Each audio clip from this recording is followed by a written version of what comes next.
And now we have Venerable Bhikkhu Bodhi with us. Very good morning to you, Bante.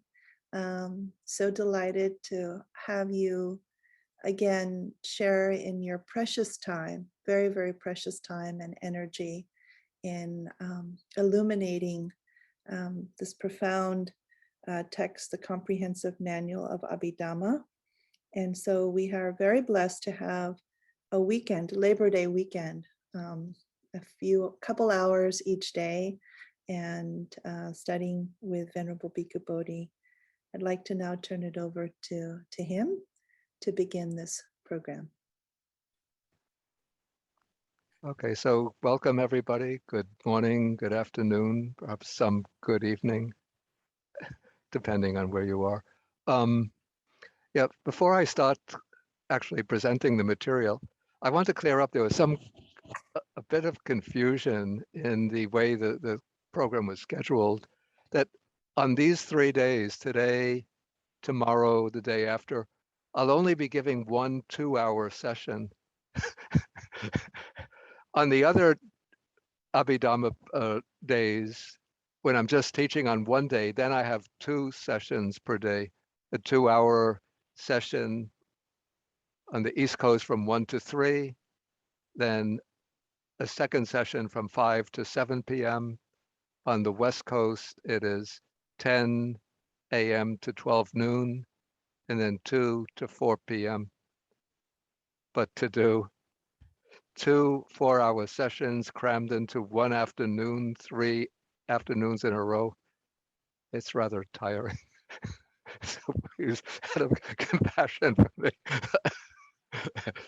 Okay, so now what I'm going to do is to share the screen. So we're going to do it in the same style that I've done the other programs. Let me get rid of the extraneous windows. And share the screen so that we can look at the text together.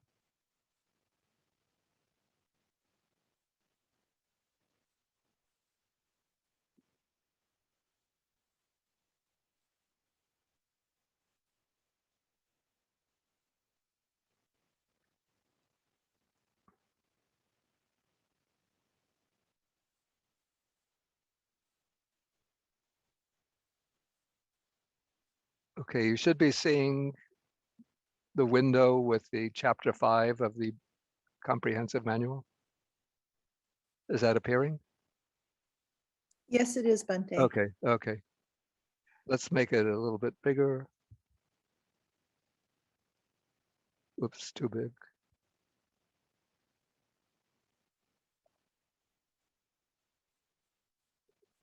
And how is the visibility of the font?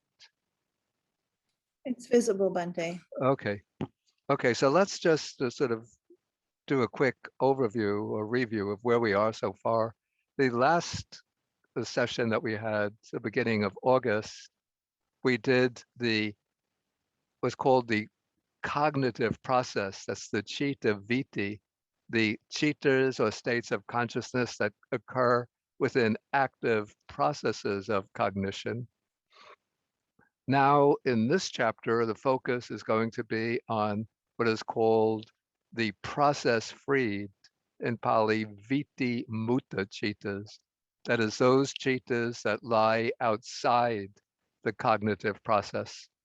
But before the text brings us to the process-freed chittas, it's going to give us a kind of broad overview of the cosmos according to the early Buddhist cosmology.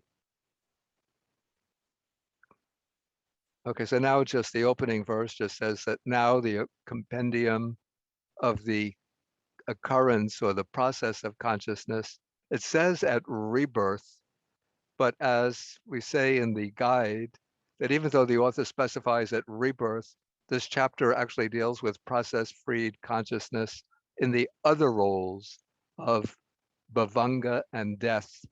So there are 3 basic modes of process-freed consciousness, chittas that lie outside the cognitive process. One is the patisandhi, that is the rebirth linking consciousness. which occurs only for that one moment at the very beginning of the new lifespan. Another moment is the death consciousness, which occurs only at the single moment of signing out of the life. In other words, the occurrence of the death of the stream of consciousness in that existence. And then in between is the bhavanga, the life continuum, the underlying, what you might call the underlying root consciousness or fundamental consciousness, which maintains the continuity of personal identity through the course of existence. And so now we come, section 2 lays out the territory that is going to be surveyed in this chapter. So in this chapter, 4 sets of 4 are going to be explained. We have 4 planes of existence, 4 types of rebirth linking consciousness, or 4 modes in which rebirth linking takes place, 4 kinds of karma, which we'll actually see is actually a 4 tetrads of karma. That is, the 4 kinds of karma will be divided. Those are 4 broad categories, and each of those broad categories will have 4 subdivisions. So will actually be 16, a discussion of karma under 16 headings, and then the fourfold advent or occurrence of death. And then some discussion of the death, of how death is followed by rebirth.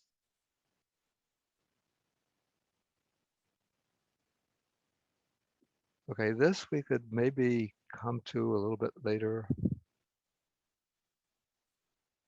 Maybe I'll just put. Okay, I want to highlight a few points in this opening portion of the explanatory guide. Okay, so it says that whoops.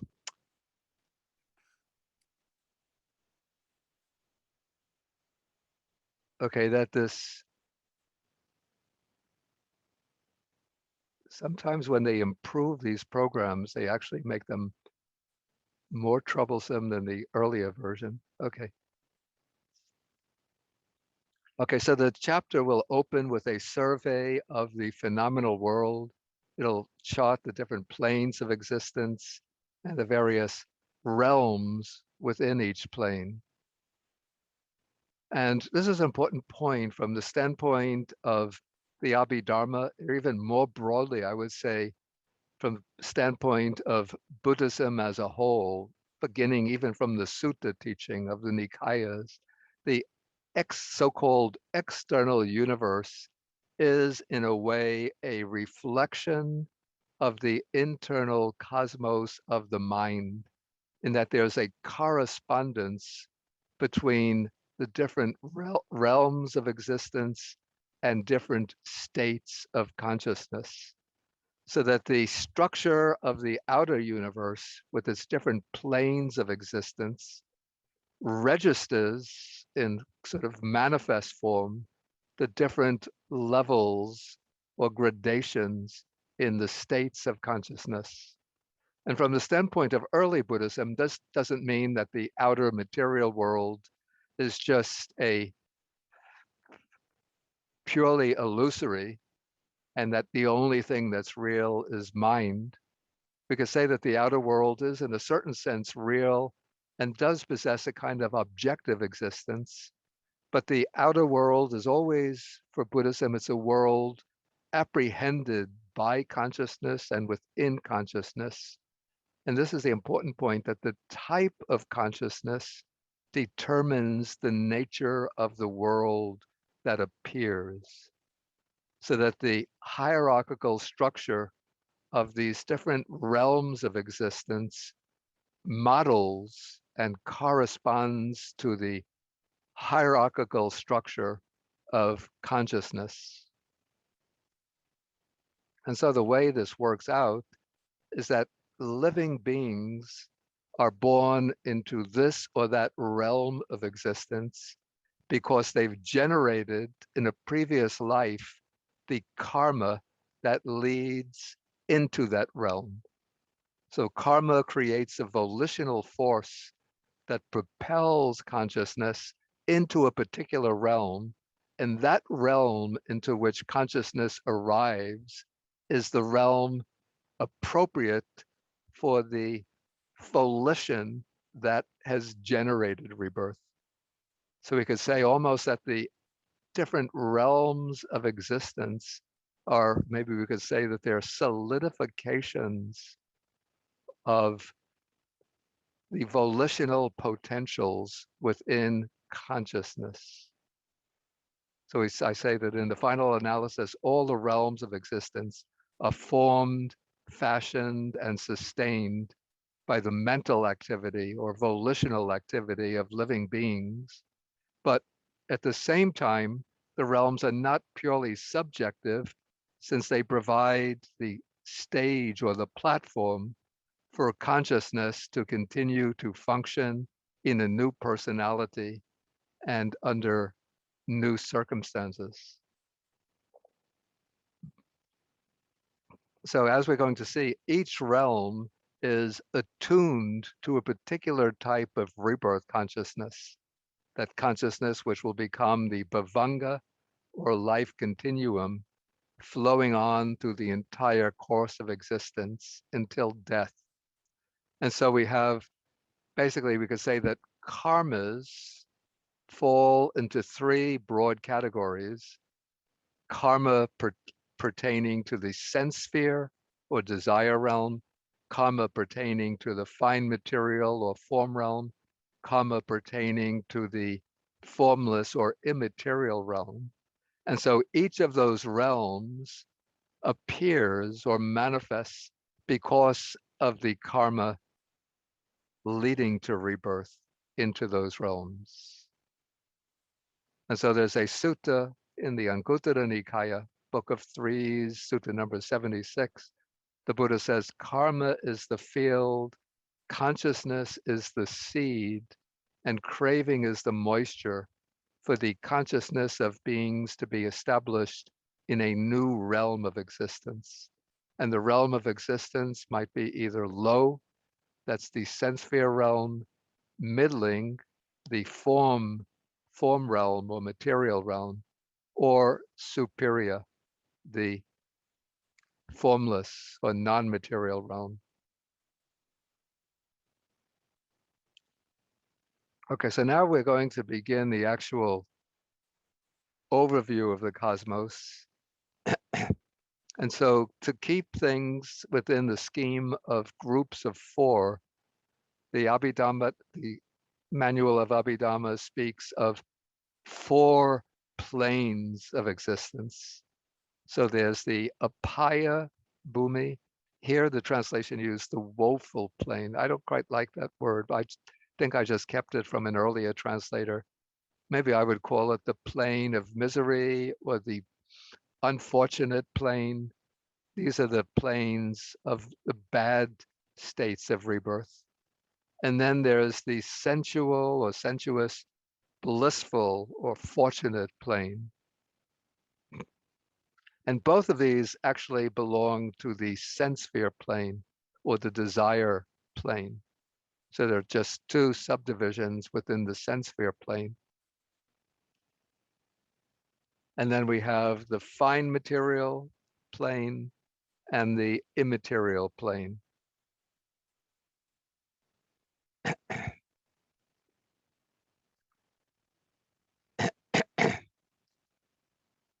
Okay, so now we're going to see the breakdown of the woeful or plane of misery. And so here we have four states of existence. So we have hell, which is actually just a generic term, but in the Buddhist cosmology, there are many hells. I think we'll see some subdivisions of the hells, but they're all brought together under the designation of nirya, which literally means aya means good fortune or happiness, and near is the deprivation. So this is the absence of good fortune, absence of happiness. But it's more than just the absence of happiness. It's usually a state of intense torment and affliction. So we use the rendering hell. Then we have the animal realm, the animal kingdom, the sphere of the pretas, which sometimes, actually quite often, the word peta is translated as hungry ghosts. But the word peta itself is good to have a little note file.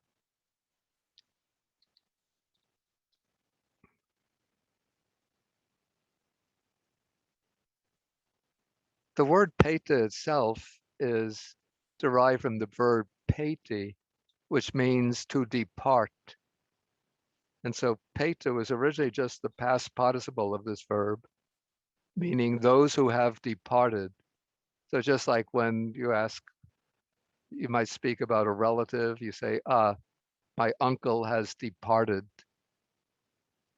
So the word departed then got sort of appropriated and infused with a new meaning. So it comes to mean something like a ghost-like being. And I think the rendering hungry ghost maybe comes from the Chinese translators who rendered it as gui, which means hungry ghost. But hunger is only one of the afflictions of beings in this realm. And then the fourth division, the subdivision of the woeful plane, are called the host of asuras. We'll see the meaning of this in the explanation.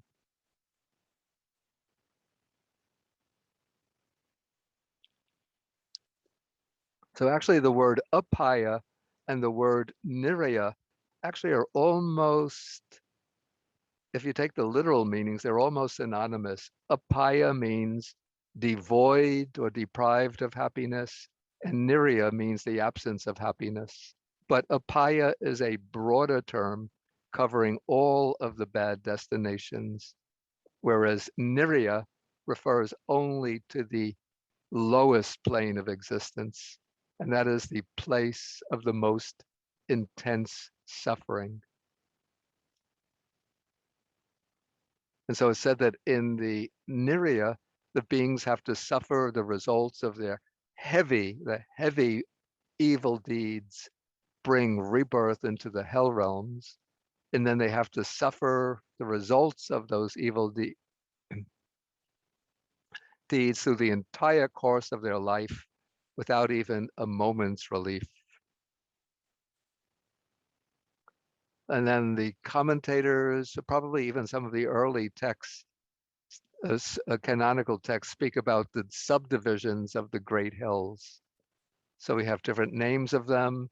And the one which is taken to be the lowest, the realm of the most severe, most terrible suffering is Avicii, which literally means uninterrupted. Then these are the great hells, and each of the great hells is surrounded by minor hells, bringing the total to 168 hells.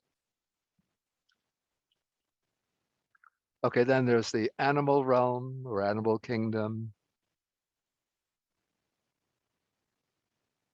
in which still in the animal kingdom, in theory, or as a general rule, there'll be much more suffering in the animal realm, much more suffering than happiness in the animal realm.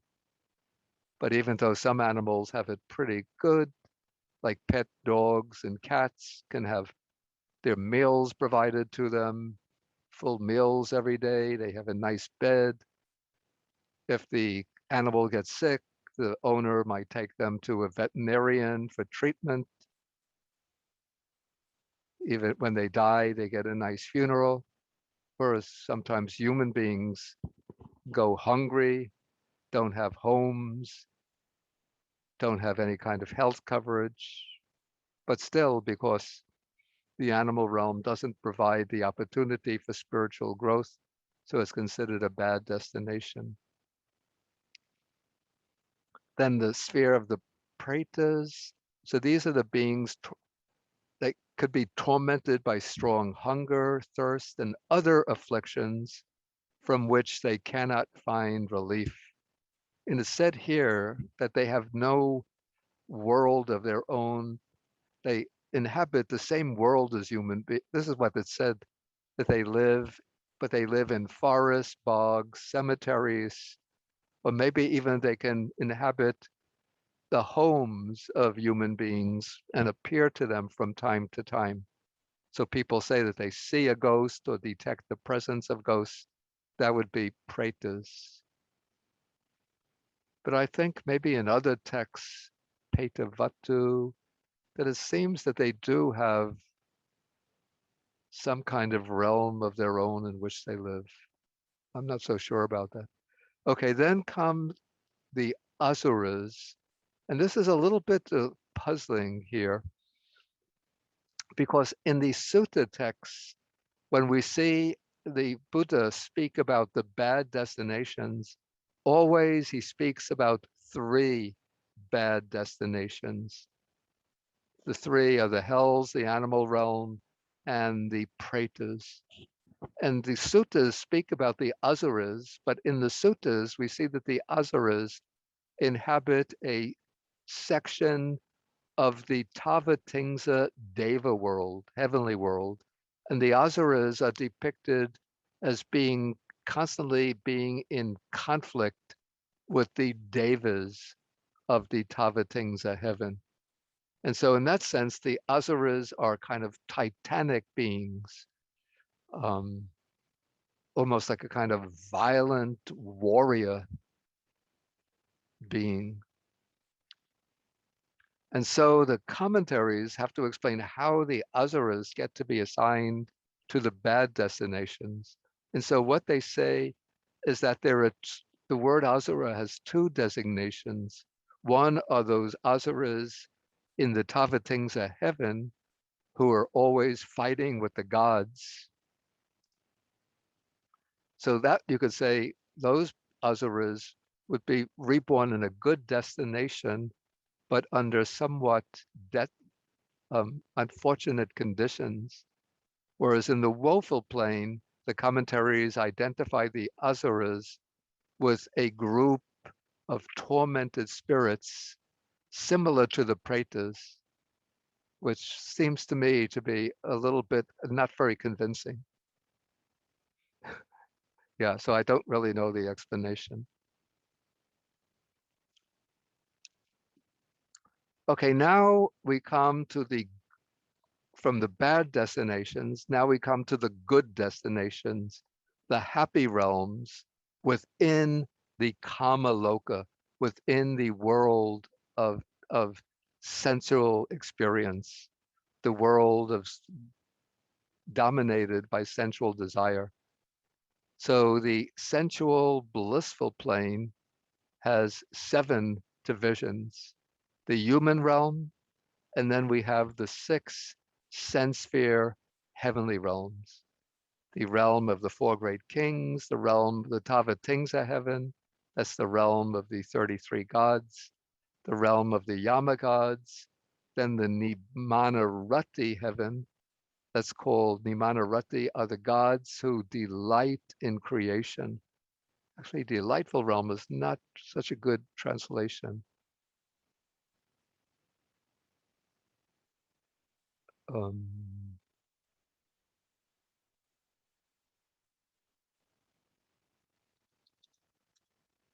yeah, better. Gods who delight in creation.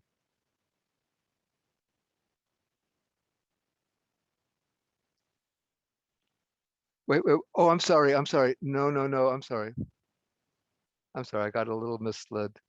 This is the Tusita heaven. So this is the Tusita heaven. And this is the Nimanarati. These are the gods who rejoice in their own creations. And then the 6th sense sphere heaven is the realm of the gods who control the creations of others. In my own way of explaining this, the gods who delight in creation, this is the heaven for artists, musicians, painters, sculptors, and so on. And the realm of the gods who control the creations of others, this is the realm for producers, editors, publishers, museum executives, and so on. That's my own interpretation. Okay, so we have the human realm, and sometimes it's said, I've seen it sometimes said in popular Buddhism, that the human realm is supposed to be the best of all the realms of existence. But actually, that is not really said in the Buddhist texts. Or sometimes it's said that the human realm is the only realm in which you can attain enlightenment. Again, that's not true. The human realm is said to be special in that it's always in the human realm that a person attains Buddhahood. So Buddhas arise only in the human realm. But it's not the case that the human realm is the best of all possible realms. The human realm is considered desirable because it has a mixture of pain and pleasure, suffering and happiness. And so within the human realm, one can come to some understanding, some insight into the suffering of life and make the determination to follow the Buddha's path. But it's not the case that you could only attain the first stage of enlightenment in the human realm. But even in the other heavenly realms, it's also possible to achieve the stage of stream entry, even up to arhatship. But the human realm sort of stands out because that is the realm for the attainment of Buddhahood, supreme Buddhahood. Okay, then coming now into the heavenly realms. So we have first the realm, the lowest, the realm of the four great kings. The four great kings are the rulers of the four divisions of this heavenly realm. So we have the four divisions are divided by way, determined by way of the four directions. So in the east, the beings who dwell in the eastern division of this heaven are called Gandhabas or Sanskrit Gandharvas. And these are often depicted as celestial musicians, or sometimes they are considered earth-dwelling deities that inhabit flowers and fruits. And their ruler is called Datarata. Okay, in the south, the beings who inhabit that division are called Kumbundas, and they're depicted as kind of gnome-like beings that dwell deep in the forests, high in the mountains, and they are guardians of hidden treasures. And their ruler is named Virulhaka. The beings in the western division of this heaven are the Nagas. These often take on the form of dragons, dragon-like beings. And their ruler is named Virupaka. And then the beings in the northern division of this heaven are the Yakas or Yakshas, sometimes depicted as demonic beings. They're kind of fierce spirits, but they can also be protective, protecting the Dharma. And their ruler is named Vaisavana. Okay, then the next higher heaven is the Tavatingsa heaven, the heaven of the 33 gods. And this heaven is ruled over by the chief. His name is Saka, or Sanskrit Chakra, and he's also called Devanam Inda, the ruler of the Devas. And the word, Pali word Inda, is the Sanskrit Indra. And so there seems to be some correspondence between Saka and the old Vedic deity, Indra. Then comes the going up the heavenly realms, we come to the realm of the Yama gods. Not very much is said at all about them in the Buddhist texts. They're just almost sort of occupying the intermediate level between the Tavatimsa and the Tusita.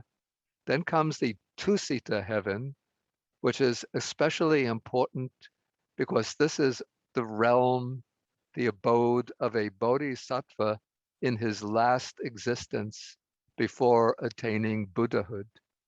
And so before our Buddha, Gautama or Shakyamuni, attained Buddhahood, before he came down, become Prince Siddhartha, he was dwelling in the Tusita heaven. And now it's said that the future Buddha Maitreya or Maitreya is dwelling in the Tusita heaven, waiting for his time to arrive. Then we have the gods of the Nimanarati heaven. Their special ability is to create objects of sensual enjoyment just by thought in accordance with their wishes. And then the gods of the Parinimita Vasavati heaven, these are the gods who control the objects of enjoyment created for their use by their attendants. So all of these realms that we've covered so far constitute, let's see the diagram, all of those constitute the sense sphere plane of existence. So you see from the hell realms up to the Parinimita Vasavati heaven, the realm of the gods who control the creations of others.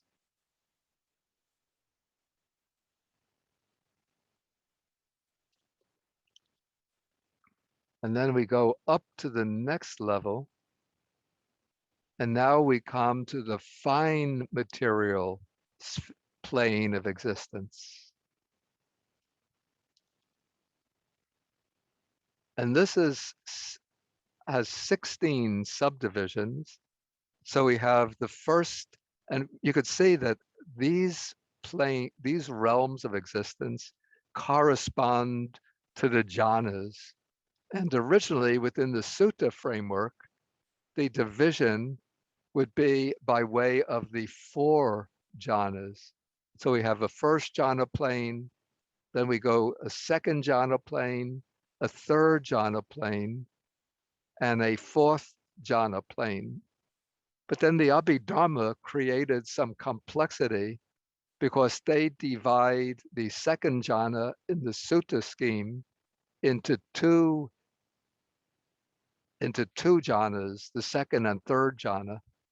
So these realms that pertain to the second jhana of the sutta scheme pertain to the second and third jhanas of the Abhidhamma system.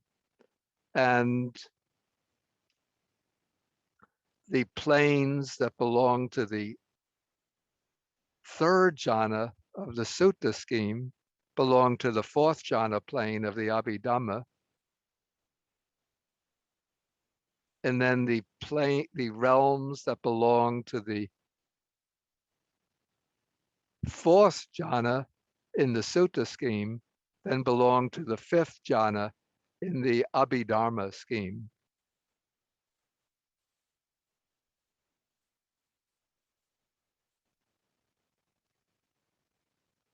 So here they're enumerated, but we'll see a little bit about what they involve.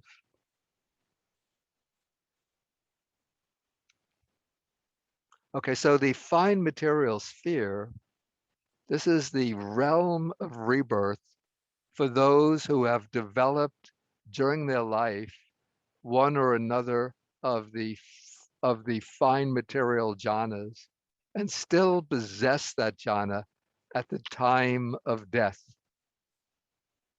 This doesn't mean that they have to be in the jhana when they're approaching their death, but if they've continued to practice jhana throughout their life, they haven't lost it due to negligence.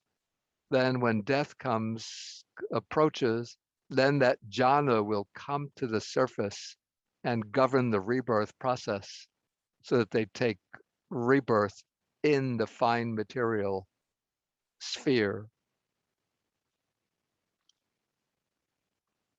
So then I say this plane is divided into 4 levels in accordance with the 4 jhanas of the sutta scheme. But the second jhana plane gets divided by way of the second and third jhana of the Abhidharma system.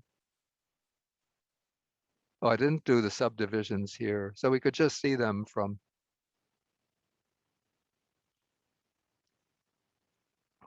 the diagram. And there's going to be a little bit of explanation later on. So we start from the bottom. We have the gods of Brahma's retinue, then Brahma's ministers, and then the chief of this plane are the Mahabrahmas. They are the most powerful. So we have ascending levels of power, glory, longevity, and so forth as we rise from one level to another. Then corresponding to the second jhana, the gods of minor luster, infinite luster, and streaming luster. Corresponding to the third jhana, the gods of minor aura, infinite aura, and refulgent aura. And then in the fourth jhana plane, well, this gets a little complicated, but basically we have the gods of great reward, the Vehapala deities, the non-percipient realm, and then 5 special planes called the pure abodes, which I'll be explaining a little bit later. Okay, so this shows us the fine material plane. And then we have the immaterial plane of existence. And this has 4 divisions. And you can see that these 4 divisions correspond to the 4 formless meditative absorptions, or the 4 meditative, formless or immaterial meditative attainments. So we have the plane of existence is called a bhumi, which corresponds to ayatana being that particular level of meditative attainment. So we have the realm of infinite space, the realm of infinite consciousness, the realm of nothingness, and the realm of neither perception nor non-perception.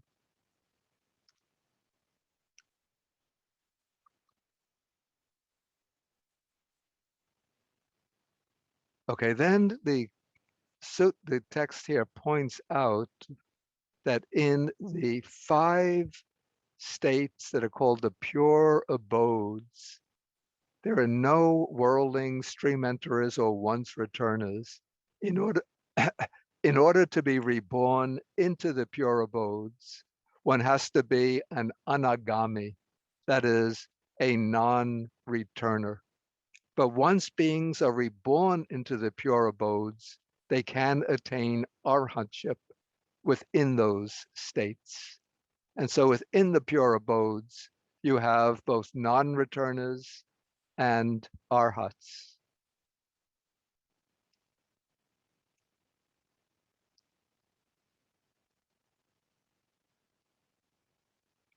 Okay, so this gives us the overview of the realms of existence. But we're going to come back to these realms of existence a little later when we go through the lifespan.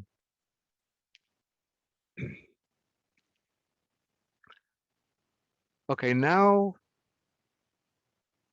yeah, so I won't take questions at this point. We could take the questions later, but if you have questions, you can maybe write them down, or you could put them, I think, in the chat box, and I think probably Richard will be fielding the questions when we come to that part.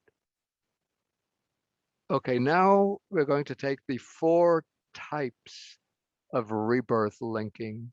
So these are the four types of patisandhi. The word patisandhi is what's translated as rebirth linking. It means pati has a sense of again, and sandhi is a connection. So that's the word for taking rebirth, is connecting again. And the four types of rebirth linking, what marks the distinction between them is the type of consciousness, the type of citta that takes on the function of relinking bhavanga and death consciousness in these different realms of existence. And as usual, we start at the bottom and work our way upwards.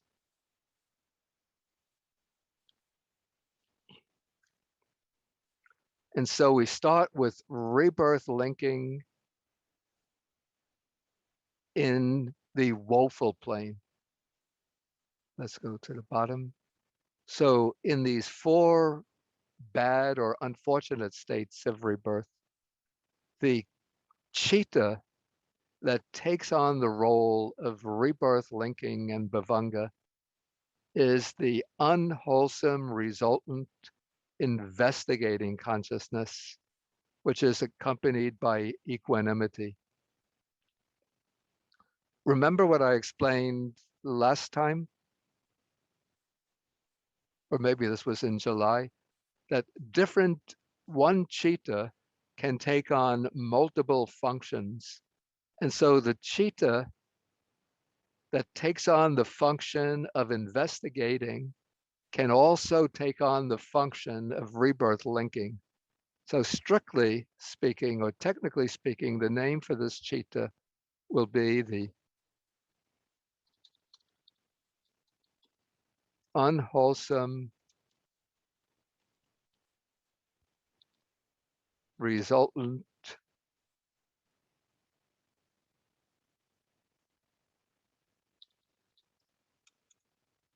accompanied by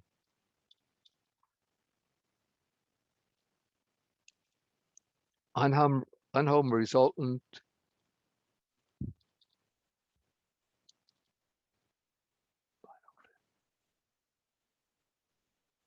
mind consciousness element. Yeah, this is the technical name for it, the full technical name. So it's an unwholesome resultant. Remember, it's not unwholesome itself, but it's the result of unwholesome karma. It's a mind consciousness element among the different elements of consciousness. So it's not eye consciousness element, ear, nose, tongue, or body consciousness element, but mind conscious element. And it's accompanied by equanimity. And this takes on the function, its functions are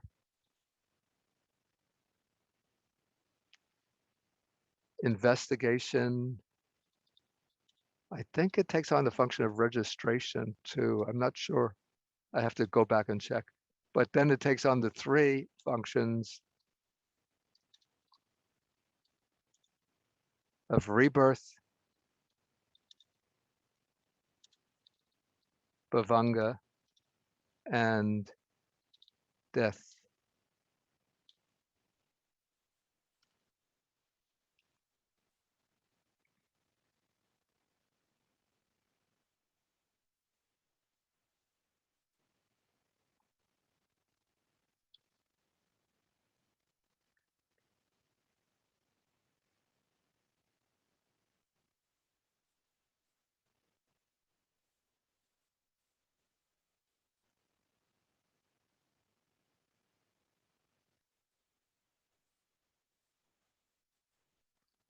Yeah, it also has a function of registration. Okay, so in the context being considered here, this consciousness takes on the function of, it serves as the rebirth consciousness in the woeful plane. So in any of these four states of existence, the rebirth consciousness then the bhavanga, and then the death consciousness. Those three roles, functions, are taken by this unwholesome resultant investigating consciousness.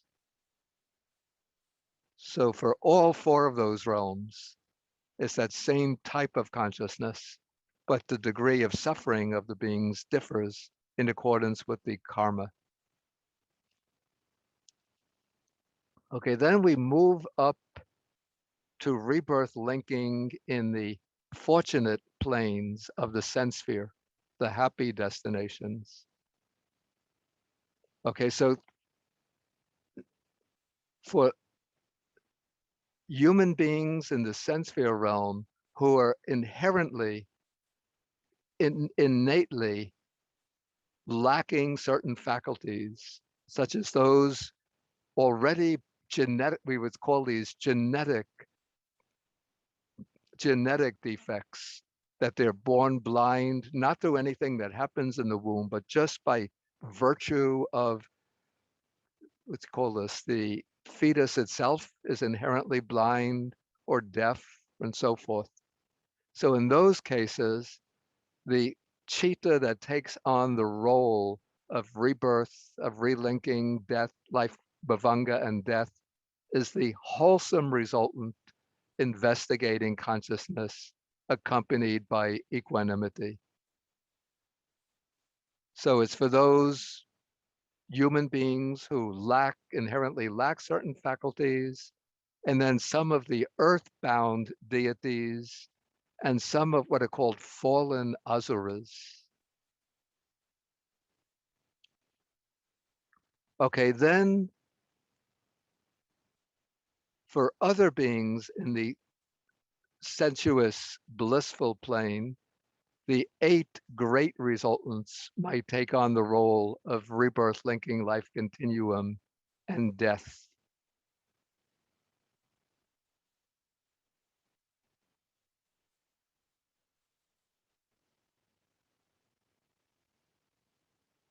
I'm just wondering if it's possible to open.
Yeah, I just want to get,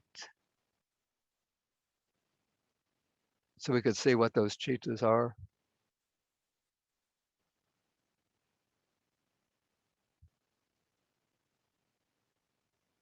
Yeah, so these are the 8 great resultants.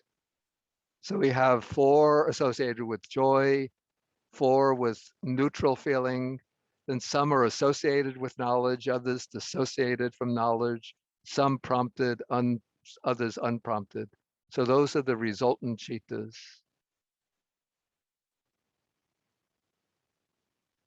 You find them,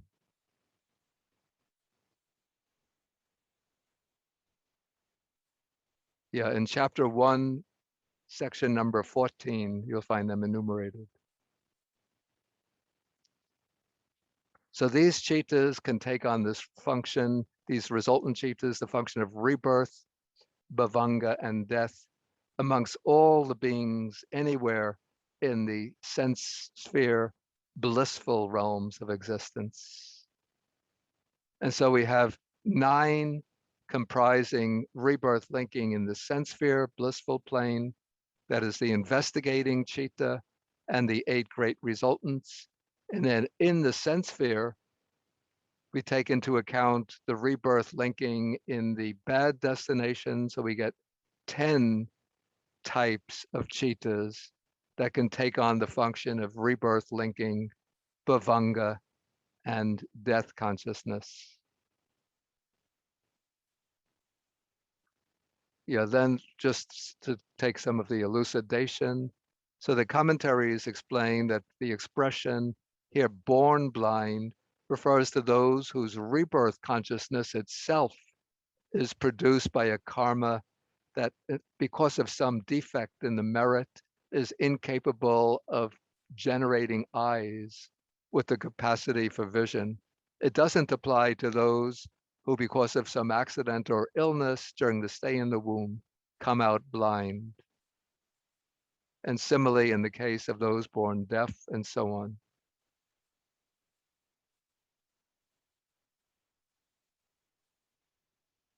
And then the fallen asuras, a little bit of a puzzle to me, but it's said in the commentaries, these beings are said to dwell in villages or in the vicinity of villages, living off the remnants of food discarded by the residents. They also haunt or oppress people when they fail to obtain food. Take it as you will. Maybe if you were living in a village someplace and you found yourself haunted by some beings from time to time, you could recognize those are the asuras.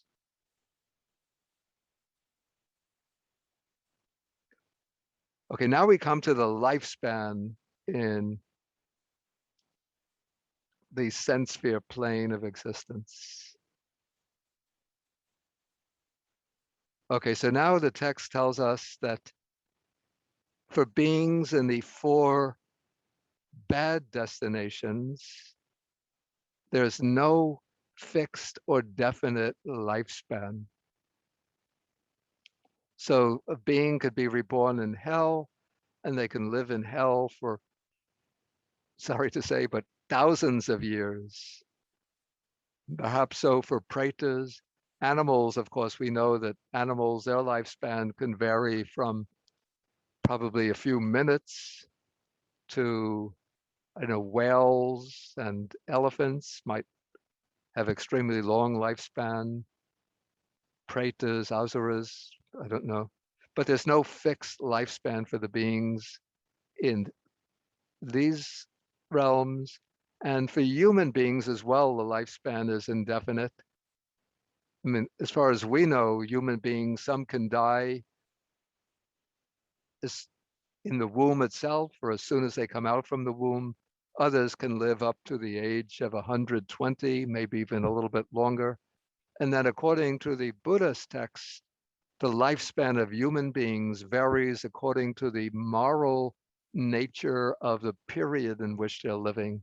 So it's said that in periods of very high standards of morality, the lifespan of human beings can endure for 20,000 years, 40,000 years, 60,000 years, I think up to 80,000 years.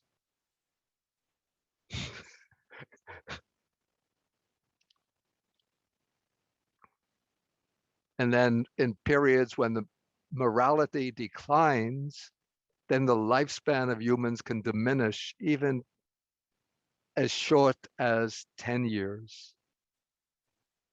It said that at that time, I think girls are able to give birth at the age of 7, and the usual lifespan of people is 10 years. Okay, then the other gods, going upwards, the gods have fixed lifespans.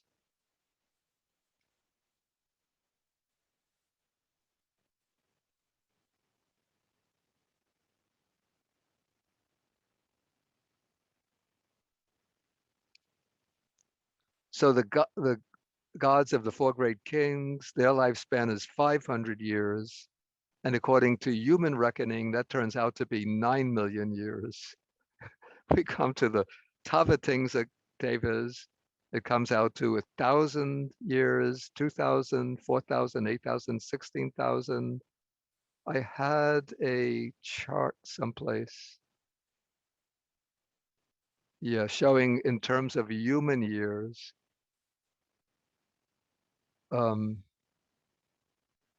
Okay, so going from the heaven of the four great kings, in terms of human years, it's 9 million, the Tavatingsa heaven, 36 million, and so on, up till you get to the Paranimitta Vasavati, 9,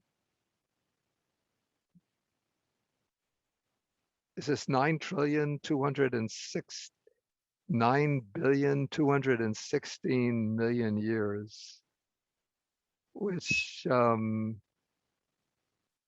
I find this a bit problematic if we take it very literally.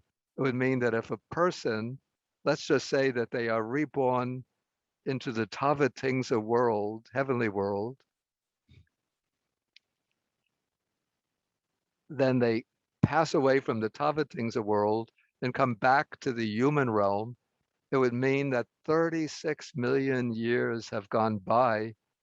And what is human civilization going to be like in 36 million years? It doesn't seem believable.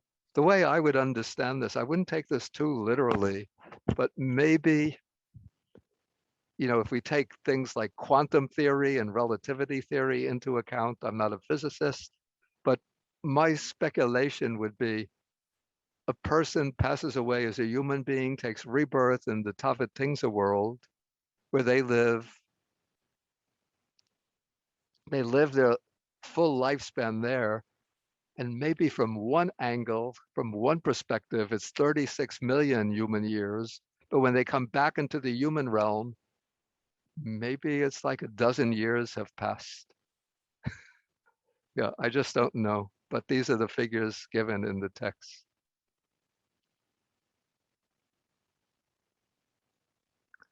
Okay, we move up the scale.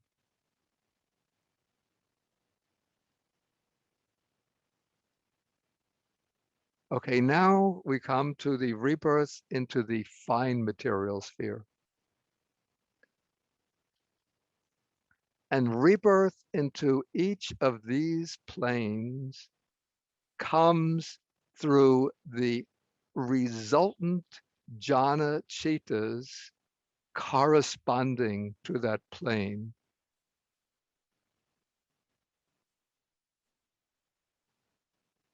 Let's take the other.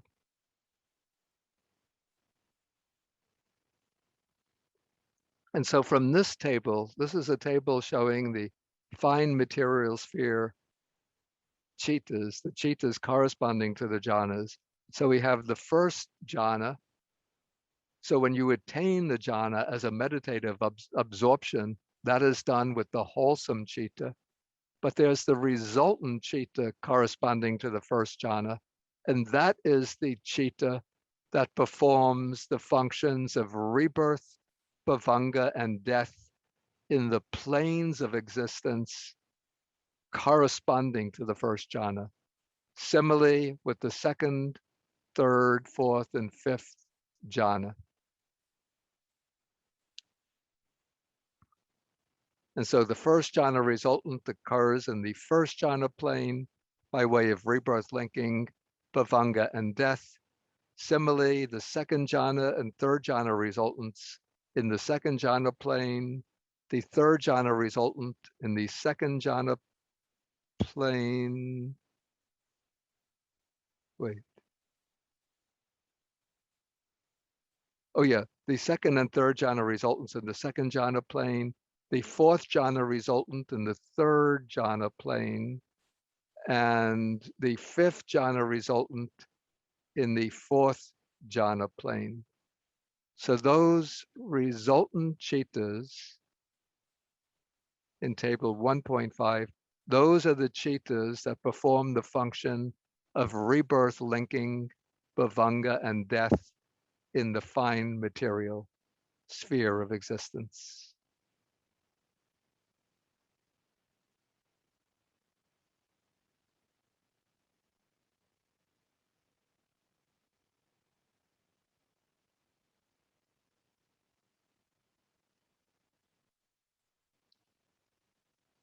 Then we have lifespan in the fine material plane. You could see that now lifespans are no longer measured by way of years, but by way of aeons. So we have third of an aeon, half an aeon, 1 aeon, then we go up from 2 aeons all the ways up till we get to the top in the pure abodes. It said that in the highest pure abode, the lifespan is 16,000 great aeons. And an aeon is the length of time it takes for a world system to form, evolve, and dissolve and completely disintegrate. So probably if we put it in human terms, maybe it would be something like 34 billion years is 1 aeon. And then 16,000 will be 16,000 cosmic cycles. Yeah, there seems to be some problem that the commentators ran into in calculating the aeons, but it's a rather technical point that I won't go into. Okay, now we come to the lifespan, or first into the rebirth linking in the immaterial sphere of existence.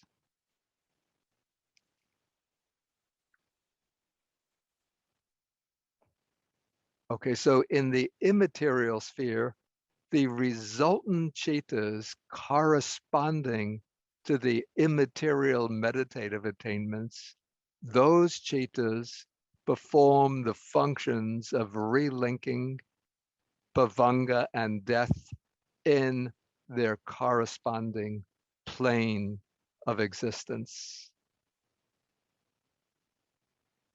And so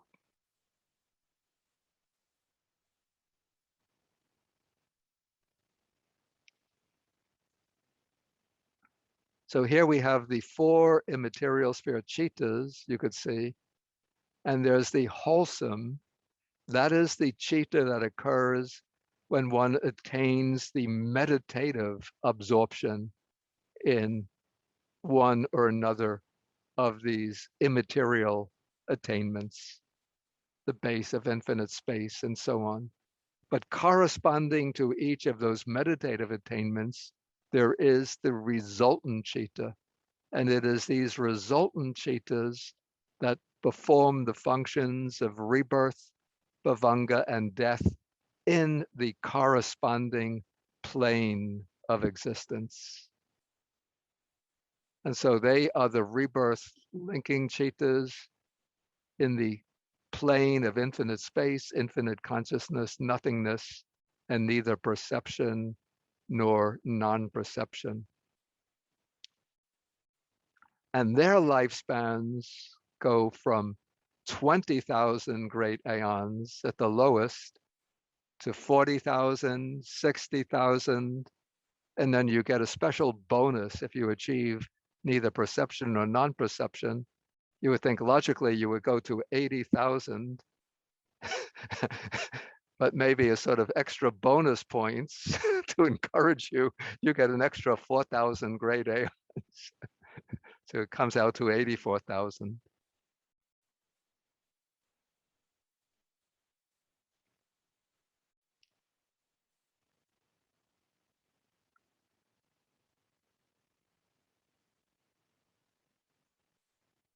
Okay, maybe at this point we can take some questions.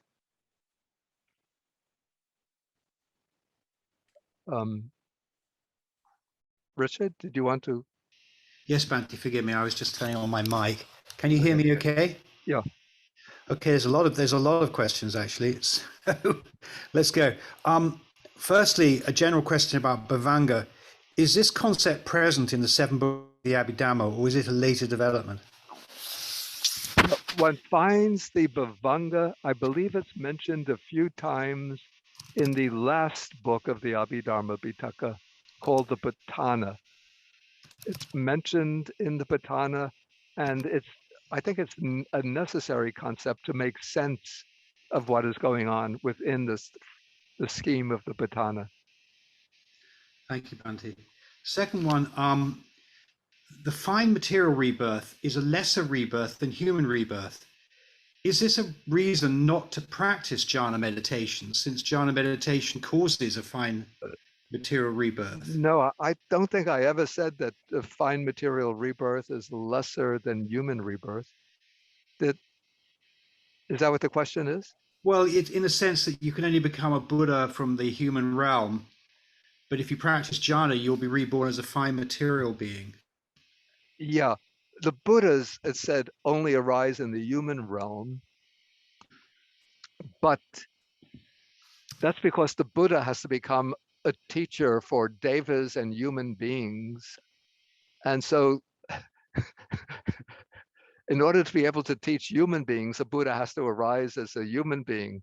If he attains Buddhahood in the fine material realm as a Brahma, say as one of the Brahma deities, then he will be like a deity teaching human beings. Ah, I see. But beings in the Brahma world, beings in the fine material plane can achieve all of the stages of realization except Buddhahood in that plane. And even those who are bodhisattvas, who are intending to attain Buddhahood in the distant future, they will spend many lives practicing the jhanas, mastering the jhanas, and then they get reborn into the fine material sphere and they stay there for many aeons and then come back into the human realm and continue to perfect the paramitas. Yeah, so certainly there's never any discouragement to practice and attain the jhanas in the Buddhist texts. So is this a similar reference to the pure realm? You sometimes hear about pure lands. Do you think this could be a similar idea, like the pure lands you hear in certain Buddhist traditions? Could this be like the formless realms, or is it a completely different? The formless realm is completely different. From the pure lands. In the formless realm, there's no material form at all. The Right. pure abodes seem a bit similar. The idea of the pure land appears and then gets elaborated in Mahayana Buddhism in the sense that different Buddhas are supposed to have the ability to create through their vows a world that provides ideal conditions for people who are reborn there to practice and attain and make rapid progress on the Right. way to enlightenment. Thank So you. it's a little bit like maybe that idea developed out of that of the pure abodes, but there's some conceptual differences between them. Right. Then you also said that the arhats exist in the formless realms. Aren't they liberated? Why would they be in the formless? Wouldn't they be liberated from the realms altogether? Well, let us say a human being has not yet attained arhatship, and that the person has attained, let us say, stream entry as a human being, but they also attain the formless meditations, the immaterial meditative absorptions. And so through the formless meditative absorptions, they might be reborn into the immaterial plane, but they're already a stream enterer. So they already have the knowledge of the Dhamma. And so within that plane of that realm of existence, they continue to develop their wisdom until they achieve arhatship within that realm. Oh, I see. But they remain in that realm for the rest of their lifespan until they pass away. So it's when they pass away, they pass into nirvana. I But see. they still live out the rest of their lifespan within that realm. So they're an arhat with remainder in that realm, basically. Yeah, exactly. Yeah. Yes, thank you, Bhante. In order to attain enlightenment, must one be in a jhana experience, or is a jhana experience not necessary to attain enlightenment? Yeah, this is a sort of debated question, and maybe it's not so relevant at this point because it opens up like a big topic and much discussion about this. And I believe that I dealt with this I mean, I've dealt with it several times, and when we come to chapter 9, then I'll deal with it again. Okay, there's a related question. It must be very similar. The Buddha passed away coming out of the fourth and fifth jhana. Please elaborate the reason. I think that's a similar question. Perhaps we'll leave those two. Yeah, that's actually a different question. Why? I don't know. I've never seen an explanation. It's just said that he goes through in the Mahaparinibbana Sutta, that when he's about to pass away, he goes first into the first jhana, then up to the base of neither perception nor non-perception, then into the attainment of cessation of perception and feeling. Then he comes down to the first jhana, then back up to the fourth jhana, and then he enters nirvana from the fourth jhana. Okay. Why? I don't know. Maybe just a way of exploring all the different dimensions of consciousness before passing away. Okay, thank you. Then in a question about mind consciousness element. Yeah. Is this a dhatu? Is that what you mean by the word element? Yeah, the word is dhatu, yeah. Yeah, okay. Why are the linking consciousness and why are the linking consciousnesses always investigated and accompanied by equanimity? Is this an arbitrary association, or is there a specific reason why these citas are retasked in this way? It's not the case that the relinking consciousness is always accompanied by equanimity. They can be accompanied either by equanimity or by the joyful feeling. It depends on the rebirth linking consciousness. In the lower realms, where it's that investigating consciousness that serves as rebirth linking, it's accompanied by equanimity. Similarly, for the human beings with the lower rebirth consciousness, it's the investigating citta, wholesome resultant investigating citta, accompanied by equanimity. But when we come to the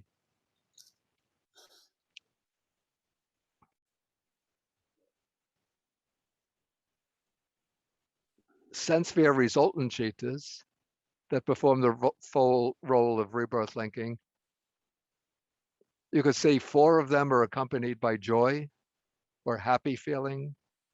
And when we come to the jhana rebirth consciousness,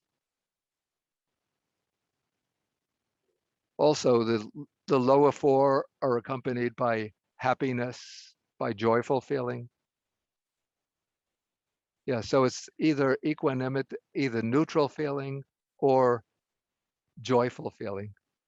Thank you. There's no rebirth consciousness accompanied by painful feeling. And then Bhante, is the investigating consciousness, the linking consciousness, because of its position in the citta vritti, that it's the earliest citta that arises from the bhavanga? Is that why it's retasked like that?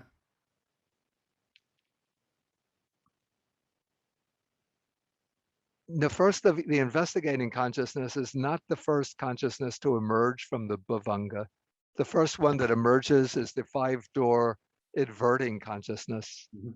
Yeah, it's just that this citta, as I said, technically it's called the unwholesome resultant mind conscious element accompanied by equanimity.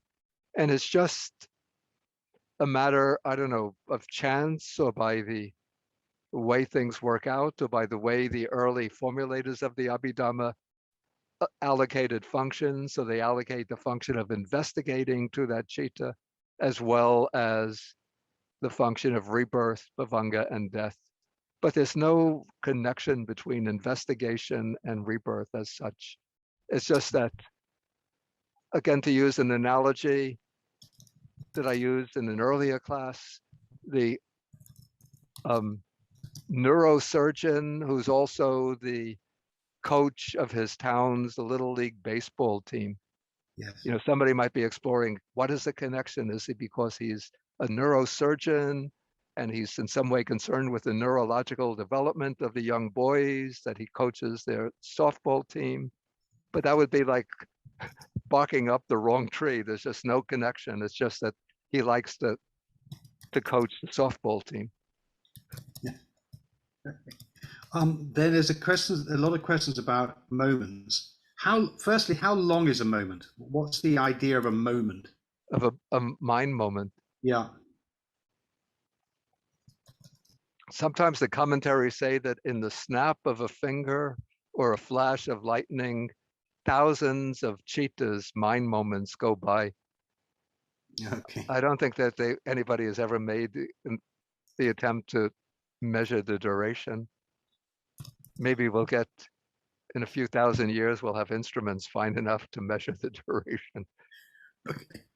Then there's a question here about lifespan, the couple actually. The first one is, if karma runs out for a lifespan, so you die, Yeah. what causes the next life? Surely your karma's run out. So The karma never runs out. The karma for one life runs out, but in the course of that life, one will have created more karma. And then there's always the backlog of karma from previous lives. And so don't worry that you're never going to run out of karma. no, so okay, so it links to the next question here. If karma determines a rebirth plane, Yeah. then why is the lifespan fixed for the higher realms? Why is it not variable depending on how much karma these beings have? What fixes a lifespan? Yeah, I don't know. It's just the way it is. That's the way it is. Yeah. No explanation given. No, I just say that I would just think that the karma that determines the rebirth into those realms with a fixed lifespan is such that the karma can produce a lifespan there only through the lifespan of the beings there. Okay. And then finally, what type of element is a lifespan? Is that an element in the Abhidharma? Is it a Dhatu element or? No, it's just the length of time. It's not a dhatu as such. It's not an element anyway. It's not found as an entity. Thank you, Bhante.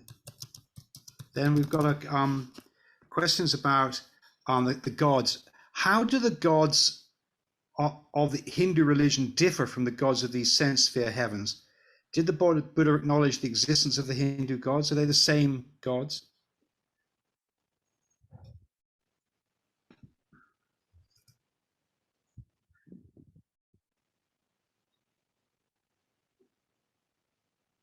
Yeah, probably like some of the gods. It's actually, let me say, it's a question that's outside my sphere of competence. But I would think that some of the gods of let's say, contemporary Hinduism may have been end products of a process of evolution that began with local deities, which then somehow came to acquire increasing importance over the centuries until they became centers of worship and devotion, until we really get what we would call Hinduism proper, maybe hundreds of years after the time of the Buddha. So we could see maybe some of the devas mentioned in the early Buddhist texts are progenitors of the gods of later devotional Hinduism. And they're also, maybe some of the gods in Buddhism are derived from the Vedas, from the Vedic literature. But it's a rather complex question, which I don't, have that special expertise to answer. Okay, thank you, Bhante. And then we've got a question here. Is the meditative attainment, in meditative attainments, the wholesome citta occurs when the attainment is reached and the resultant citta leads to a corresponding rebirth? What cittas lead to the capacity to even attain that level within a lifetime? By something that you said first needs to be corrected. You said the wholesome citta leads to a particular kind of rebirth. Yes, the resultant citta. Yeah, the resultant citta is the citta that takes on the function of rebirth and bhavanga within that lifespan. It's the wholesome citta that leads to rebirth there, not the resultant that leads to rebirth there. The resultant is the ground level citta in those spheres of rebirth. Okay, Nice. so then the question that followed that was, Well, it says, what cheetahs lead to the capacity to even attain that level within a lifetime? it would just be the cheetahs involved in the consistent and persistent practice of the particular meditative disciplines that bring the attainment of jhana. For example, the practice of mindfulness of breathing, or the focus on the kasina colored discs, or any of the meditative subjects that are said to lead to the attainment of jhanas. So you don't just begin doing those meditations and then you're into the jhana, but you have to practice consistently and devotedly with determination over, could be generally a longer period of time, and then you're building up the dispositions that culminate in the attainment of the jhanas. Thank you, Bhante. Then this final question. Okay. How can we help those people who were born with a mental disability in this life so they can have a more healthy life when they're reborn in their next life? Again, this is a question that lies somewhat outside my sphere of confidence, but we don't have to put it in terms of rebirth, but what could we do to help a person born with certain mental disabilities? I mean, there would be probably to have wholesome states of consciousness. Yeah. Thank you, Bhante. That I know, exhausts. just it would take somebody who has the maybe experience working with people living under those conditions. Yes, it must be, I think. Probably it would be developing maybe through practices of dana or giving, and maybe developing states like the Brahmavihara qualities, like loving kindness and compassion.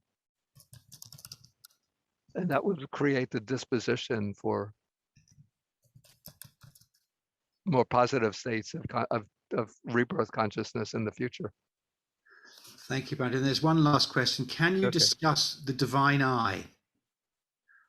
Yeah, no, it's outside of the scope of this particular session. Okay, we'll come back to it. Yeah. Thank you, Bhante. That completes the question. Okay, so now we're going to move into karma. Big topic is karma. And so we'll start this today and probably we'll have to continue this tomorrow. And so in karma, we're going to have, it says 4 types of karma, but there's actually going to be 4 ways of dividing karma. So let's just first get the overview. So we're going to have distinctions by way of function. Going to jump through. Oh, actually, this shows it at a glance. Okay, so we're going to have, you see, you have 4 divisions here.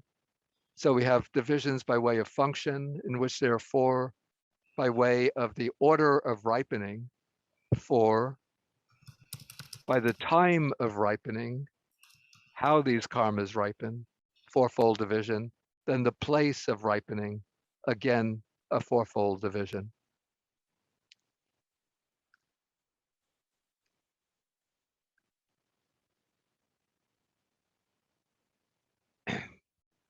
Okay, so now we're in section 18 by way of function. And so with respect to function, it says there are 4 kinds of karma. So the Pali words, janaka, which is translated here as productive karma, upatambaka, translated as supportive karma, obstructive is obstructive karma, upapilaka, and then upagataka is destructive karma.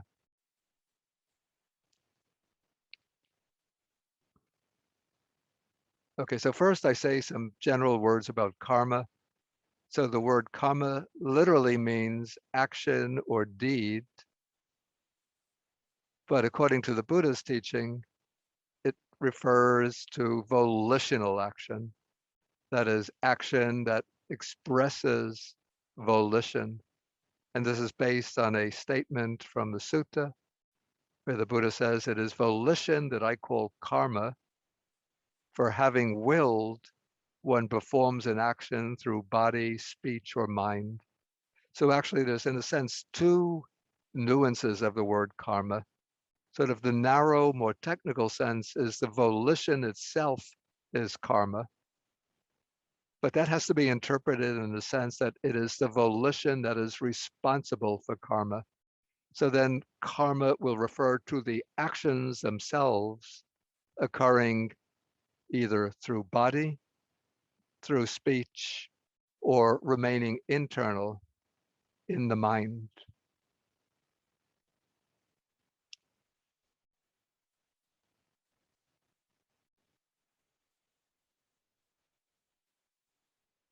And then the products of karma, the direct products of karma, are the resultants. And the actual vipaka or results of karma are chittas and their associated mental factors. But karma also produces a distinct type of matter, which is called matter originating from karma. We're going to come across this on Monday when we have the class on material form. Okay, now we take the distinction of karma by way of function. And so there are 4 different functions of karma, the ways in which karma operates. And this gets a bit technical. Okay, so the first is productive karma. So this is wholesome or unwholesome volition, which produces resultant mental states, that's chittas and mental factors, and the matter born of karma, both at the moment of rebirth linking and during the course of existence, during the course of life. So at the moment of rebirth, productive karma generates the rebirth linking consciousness and the types of matter that arise at the immediate moment of rebirth, constituting the physical body of the new being. So that is called karma-born materiality. So karma that actually produces as its vipaka, as its result, states of mind, and that produces material phenomena.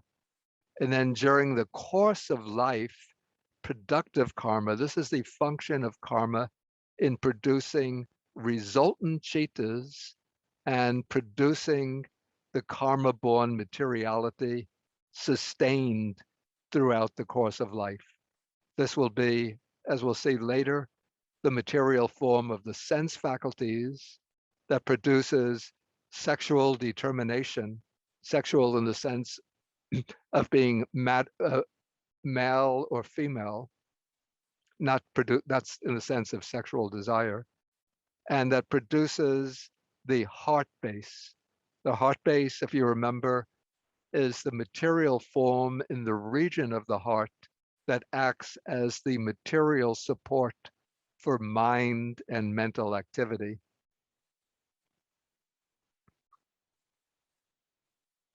Okay, this is an important point.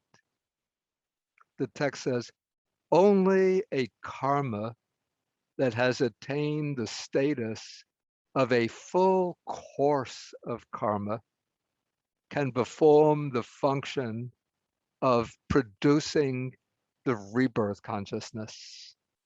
And we're going to see later what is meant, probably I'll get to this tomorrow, what is meant by a full course of karma. But if you're eager to go to see it now, you can jump to section 22. Maybe just take a quick overview, preview.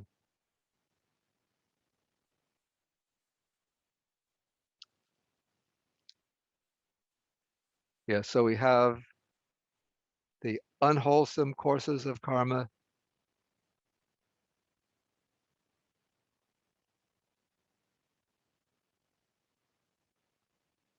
And then there should be.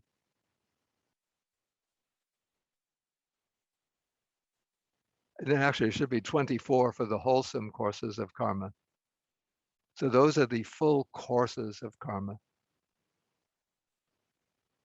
Not the word course of karma is a technical term.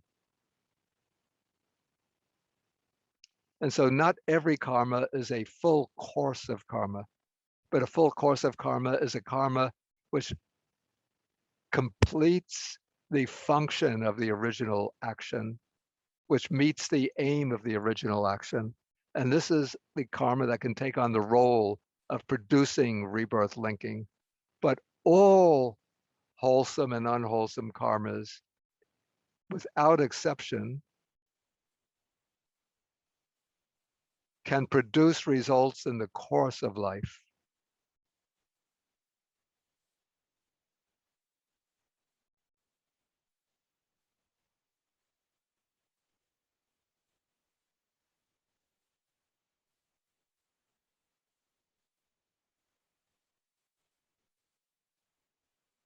So even some trifling little deed, like I hit somebody, or I get angry and speak some angry words to somebody, those little deeds create unwholesome karma, and that can produce results in the course of life. But it's a stronger wholesome and unwholesome karma that can take on the role of producing rebirth linking.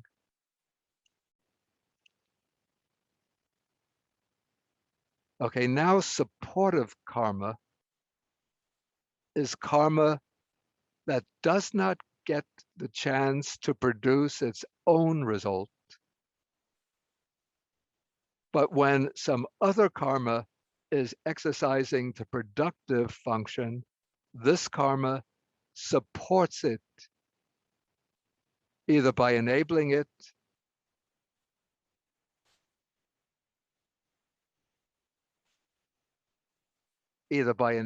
to produce its pleasant or painful results over an extended time without obstruction, or by reinforcing the aggregates produced by another karma. That sounds very abstract, but we have some examples here. Okay, when through the productive function of wholesome karma, one is reborn as a human being. So to be reborn as a human being, that is the result of the productive function of wholesome karma, because human rebirth is always a result of wholesome karma. So supportive karma may then contribute to extend one's lifespan and ensures that one remains healthy and is provided with the necessities of life. Okay, then suppose an unwholesome karma is producing its take on the productive function by causing a painful disease.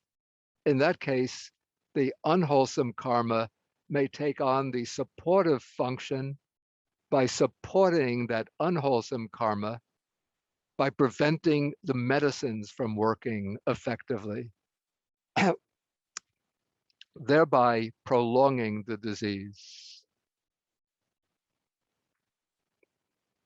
Or if a being has been reborn as an animal through the productive function of unwholesome karma, then supportive karma may support that unwholesome productive karma by extending the lifespan in the animal realm so that the unwholesome resultants would continue a long time. This to me sounds a little counterintuitive, but I'm going to come to an alternative explanation of these four functions of karma, which to me seems more cogent. Okay, obstructive karma.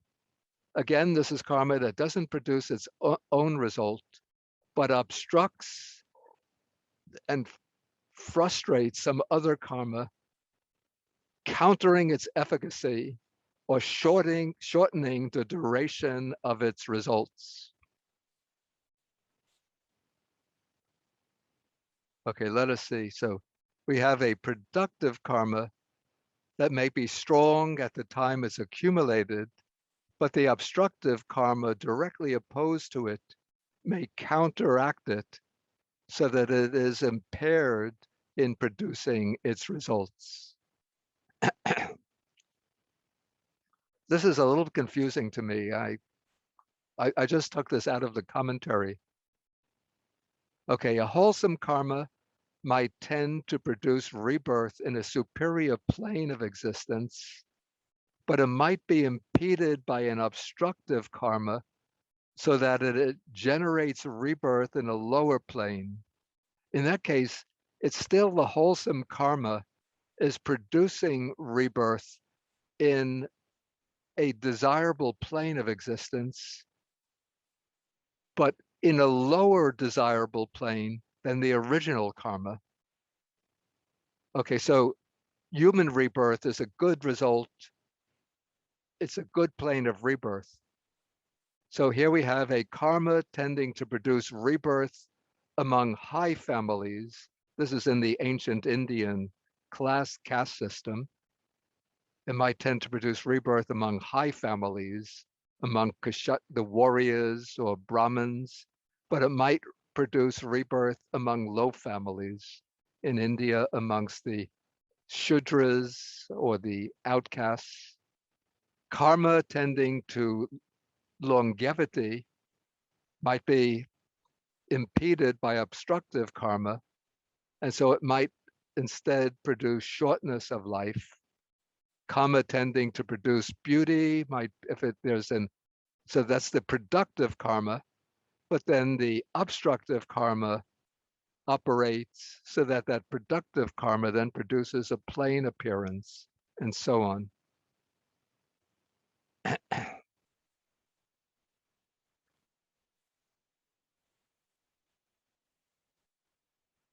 Okay, then there's destructive karma. So this is wholesome or unwholesome karma, which supplants other weaker karma, prevents it from ripening, and instead produces its unresult.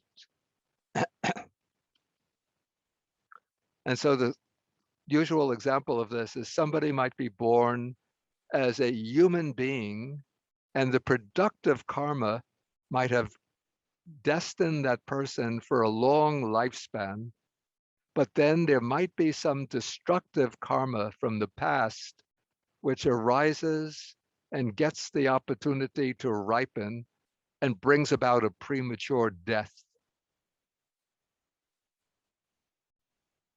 Another case, the opposite case, somebody by the power of an evil karma might be tending towards a bad rebirth, but then a good karma might emerge sort of out of the blue and then expels the bad karma leading to the bad rebirth, and then produces a good rebirth in a heavenly realm. Or on the other hand, I'm sorry, I had modified this. Let me just rephrase this. Okay, the good karma may emerge and then create the opportunity for some other karma to produce rebirth in the heavenly world.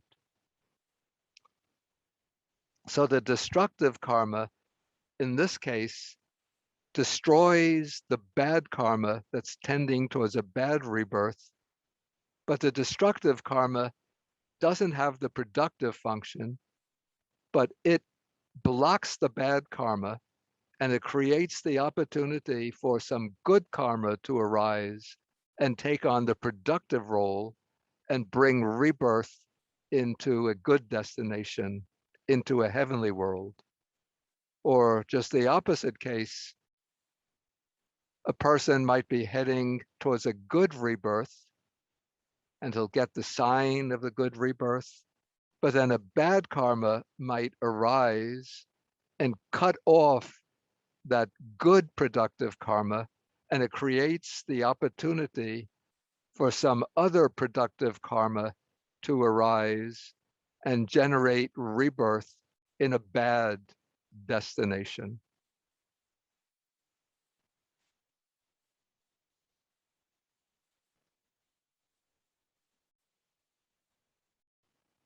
I have to say that I find this explanation here maybe too complicated and maybe too narrowly technical. So I looked up, there's an alternative explanation of the four functions of karma that I found in the commentary to the Majjhima Nikaya, which to my mind is much clearer, simpler and clearer. So let us consider this explanation. So it starts off with the upapilaka karma. So this is the oppressive function or obstructive.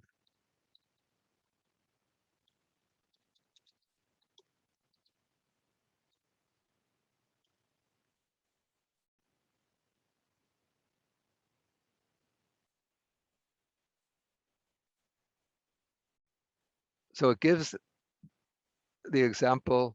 So it says from the time the child is born, or even when the child even takes conception in the mother's womb, the family's wealth vanishes.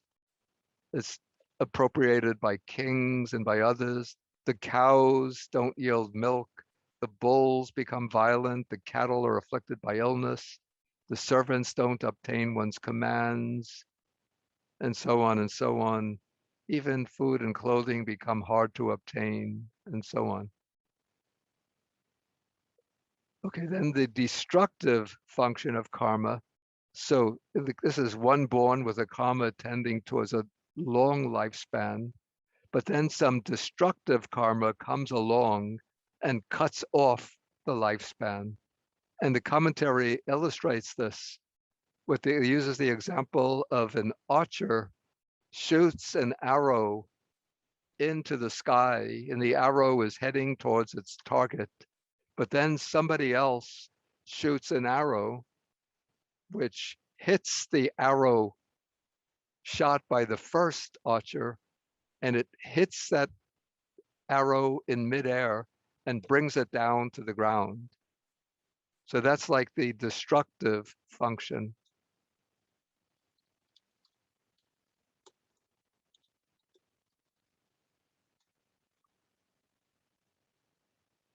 So we have somebody with a karma tending towards a long lifespan, and then this destructive karma comes along and cuts off the life prematurely. Then the Janaka karma on this explanation is simply the karma productive of rebirth. And then the Upatambaka karma, so this is the supportive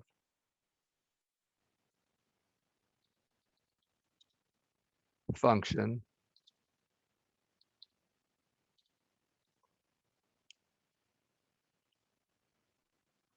And so in this case, if somebody is born into a poor family, but they still might acquire wealth, somebody might be born into a simple family, they get the opportunity. We hear about cases like this. They do well in school, then they get the opportunity to go on to college, to university. They get an appointment as a medical doctor, professional person. So this would be said to be the operation of supportive karma. Maybe for obstructive karma, this is not so convincing an explanation, but maybe we say somebody is born under excellent circumstances. They born into a wealthy family with parents are well educated, and they go to school, but they have trouble learning anything. the family is wealthy, but whatever kind of activity the child undertakes, nothing works out successfully.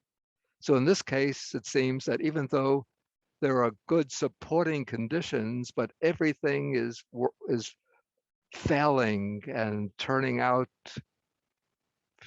to be a failure because of the operation of the obstructive function of the karma. And then the Majjhima commentary explains that the first two functions are always unwholesome. So when there's the obstructive function and the destructive function of karma, that is the result, or that is the operation of unwholesome karma from the past, obstructing the manifestation of the good karma acquired by the person, or cutting off the lifespan prematurely.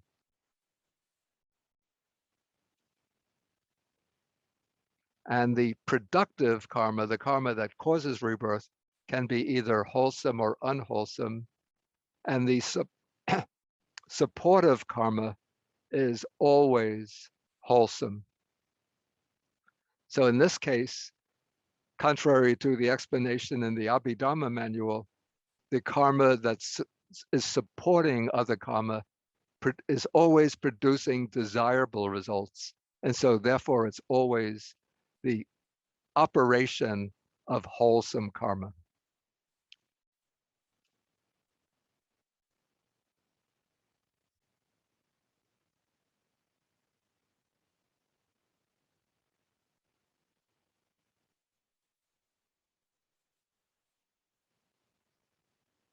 Okay, coming back to the explanation of karma in the narrow Abhidharmic sense, this is an example given by the Burmese 19th century or 20th century commentator, Lady Soyador.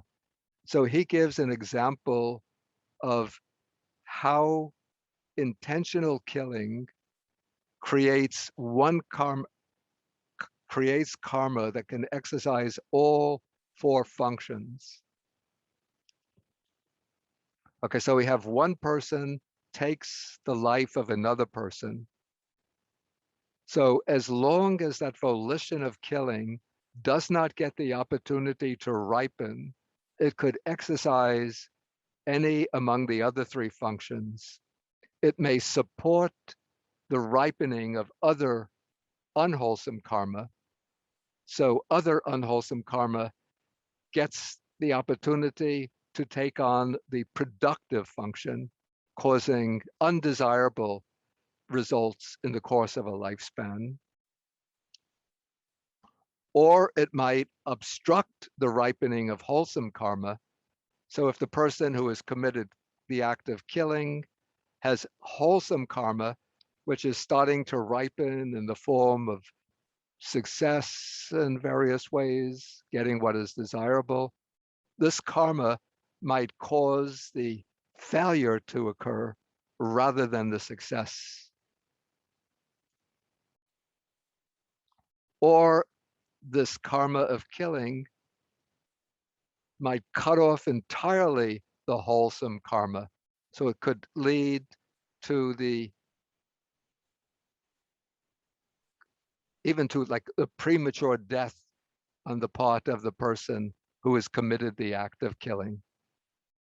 But when that act of killing gains the opportunity to ripen, when it takes on the productive function of karma, then each volition involved in the act of killing has the power to produce rebirth in the lower realms of existence, in the woeful planes. And once it produces rebirth, then it loses its power to produce rebirth linking, but the karma can continue to exercise the other three functions, even as said for thousands of aeons in the future.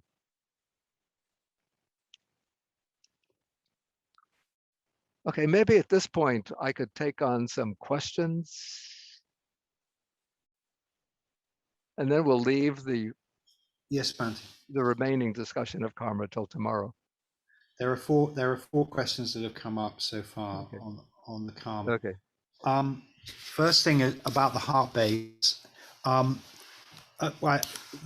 was, I think, a statement made last class that the heart base is the base of consciousness. Yeah. Yet here it's described as a resultant karma. Does that make consciousness a resultant karma? Seems a little confusing. No, the heart base is not a result of karma. Oh, okay. The heart base is a material phenomena. It is a material form, but it is produced by karma.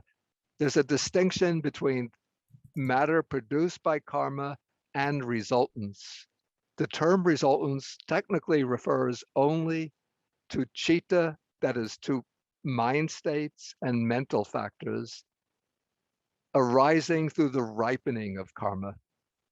But karma also produces material phenomena. For example, the eye, ear, nose, the 5 physical sense faculties are said to be the products of karma, in that it is karma that has brought us into existence with these 5 physical sense faculties. And karma also produces that materiality of the heart, which serves as the physical basis for mind and mental processes. But the heart itself is material. It's not not a citta or chaitasikas. And then secondly, just about destructive karma and conditions. It seems as if destructive karma is just the collision of 2 conflicting productive karmas. Would that be a proper understanding? The way I see it, it's not actually the conflict of 2 productive karmas, because the destructive karma is not generating any cittas and any cittas of its own, and it is not producing any material phenomena of its own. That is what the productive karma does. The productive karma is so called because it produces cittas and material phenomena. The destructive karma simply cuts off the productive karma so that it can no longer continue to produce its own result. I see. So that in that sense, the 2-arrow metaphor is not very helpful, because in a way, the 2 arrows are equivalent. They're both productive. Yeah, I can see that. Yeah, the arrow metaphor can be misleading. Yes. Okay. Then the second one, is there any talk about causes and conditions here, or is it? We seem to have a lot of causes but no conditions. Is that dealt with somewhere else? I'm not quite sure of the meaning of the question. Well, in terms of karma, sometimes you hear about karmic causes and then ripening conditions. I see. Yeah, and I'm not sure is that in the Abhidharma, or is that just another understanding that's come from somewhere else? I've seen discussions of those factors which serve as the conditions for the ripening of karma. Yes. But here, this particular portion of the Abhidharma, of the manual of Abhidharma, at this point is explaining only the different classifications of karma itself. It's not discussing the conditions for the ripening of karma. That would be found out in other places in the Abhidharma commentaries. Thank you, Bhante. Then we've got a question here. How does new karma affect one's life? For example, if an infant that has just been born and its productive and supportive karma has taken effect, so as this baby grows up, will his or her new supportive karma that is created adds to his or her current life, as opposed to the vipaka produced effect for the future life? Yeah, certainly that is the case. And I think we're going to come to that particular topic. We'll be taking that up tomorrow when I take the time of the ripening of karma. Okay, thank you, Bhante. Then, so often evil goes unpunished. How does Buddhism deal with this? Yeah, from a karmic point of view, we would say that evil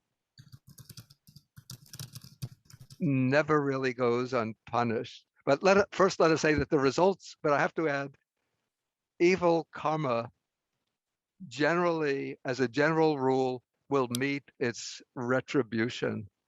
That there's a verse in the Dhammapada which says that even if you go to a deserted island, even if you hide in a cave high in the mountains, even if you go down into the depths of the ocean, you can't escape the ripening of an evil karma.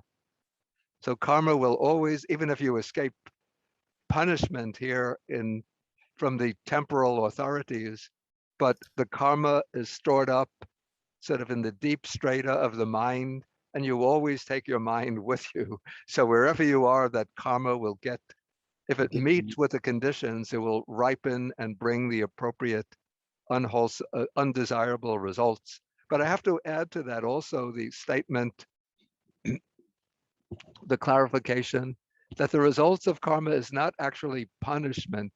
It's not that you're being rewarded by somebody for good karma or punished for bad karma, but it's just the natural karma naturally produces a result that corresponds to the ethical quality of the karma itself.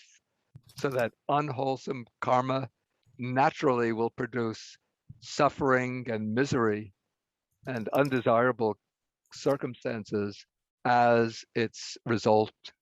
And wholesome karma will produce good results, desirable results, as the natural extension of its karmic energy. But it's not the case of somebody allocating, apportioning punishment or rewards. I mean, obviously, it does lead to the question: who's making that judgment of good karma and bad karma? Is that a sort of automatically understood? I mean, how's it understood that? Because we know so many things are not clear whether it's good or bad. Is Yeah, it intention? I mean, what determines that?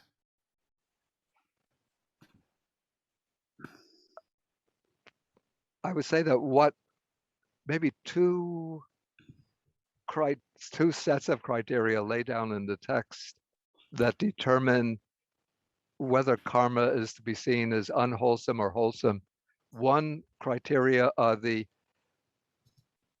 roots from which the volition originates. So volition that originates from greed, hatred, and ignorance would be unwholesome volition. Right. And that creates unwholesome karma. Whereas volition that originates from the opposite, non-greed, non-hatred, non-delusion, or more positively, from generosity, kindness, and wisdom, that would be the associated volition would create wholesome karma. So that would be one set of criteria. The other criteria would be the motivation of the action, whether one is aiming at the well-being and happiness of others, or one's own true well-being and happiness, or harm and suffering for others, and one's own harm and suffering. That would be the criterion for unwholesome karma. Thank you, Bhante. That's very clear. There are some actions, I have to say, where it's rather ambiguous, and there you have to look very, very deeply into it. But so there's a famous saying: the road to hell is paved with good intentions. So in a Buddhist world, even if your seemingly well-meaning action causes disaster, that is not necessarily going to rebound in karma for you. Would that be correct? Yeah, I say the statement that the road to hell is paved with good intentions, I think what that is intended to say is that a person may be espousing good intentions, but their real intentions are malicious. Okay. Question here: once karma is ripened, will it leave the karmic energy for future ripening again, or is it exhausted in the ripening? I didn't catch the first part of the question. Once karma is ripened, Yeah. Will it leave karmic energy for future ripening, or is it exhausted in the ripening? No, that's exactly the point that was made in one of the explanatory statements here. Let me just see if I could find it. So it says like, what? Okay, karma produces its own result directly. And so once karma produces its own result, its own direct result, it will no longer take on the productive function in regard to that result, but it will continue to exercise the function of producing. Oh, wait.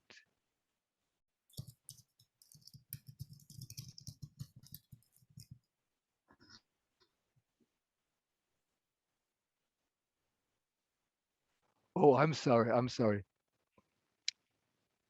Okay, this is when a karma produces rebirth in a particular realm, then it exhausts the function of producing rebirth.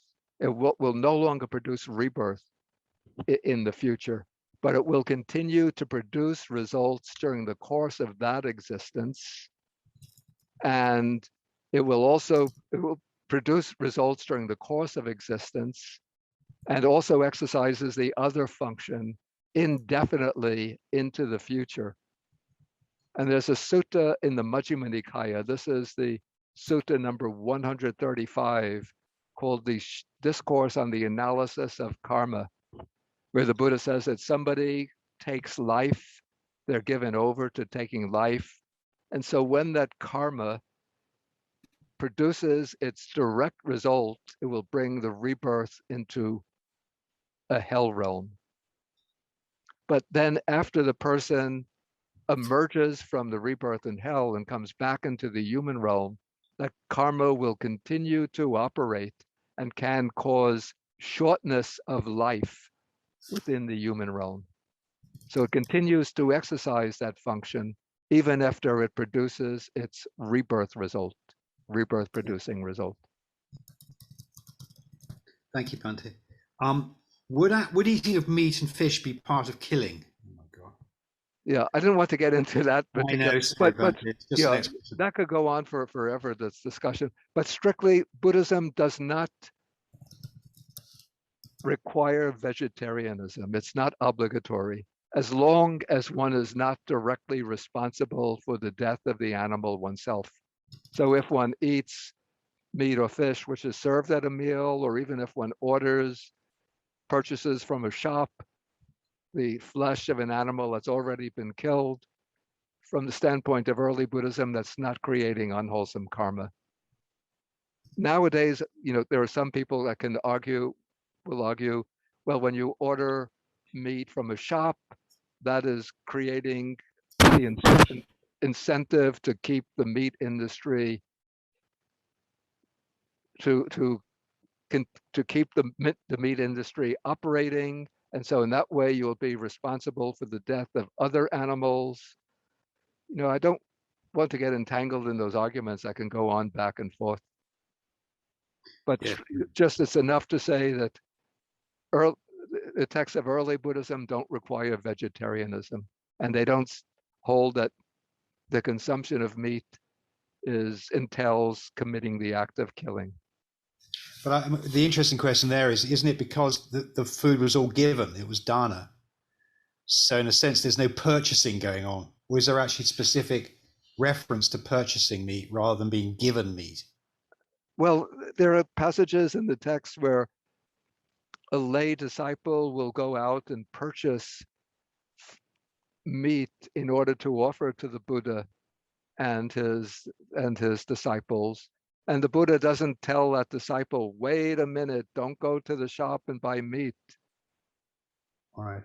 Yeah, there's a passage in the Anguttara Nikaya, I remember, where somebody offers to provide the Buddha with a meal of a kind of pork dish.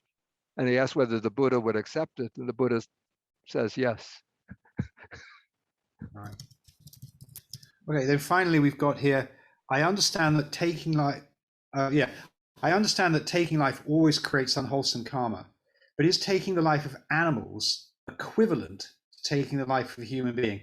for example, does killing a mosquito with the intention of protecting oneself, is that as bad as killing a human being with the intention No, of no, protecting oneself?